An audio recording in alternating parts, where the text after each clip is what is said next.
હવામાન અપડેટ. ગુજરાતના અનેક જિલ્લાઓમાં હળવા વરસાદની આગાહી. અમદાવાદ. ભારત મોસમ વિજ્ઞાન વિભાગ IMD દ્વારા ગુજરાત રાજ્ય, દીવ, દમણ અને દાદરા નગર હવેલી માટે આગામી સમયનું વરસાદી પૂર્વાનુમાન જાહેર કરવામાં આવ્યું છે.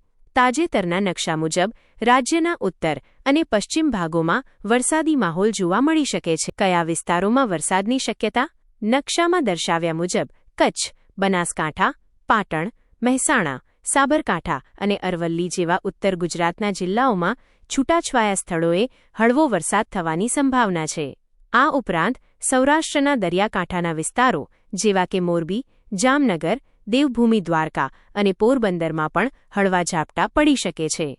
દક્ષિણ અને પૂર્વ ગુજરાત, પૂર્વ પટ્ટીના જિલ્લાઓ જેવા કે પંચમહાલ, દાહોદ, છોટા ઉદેપુર અને નર્મદામાં પણ વરસાદની શક્યતા સેવાઈ રહી છે.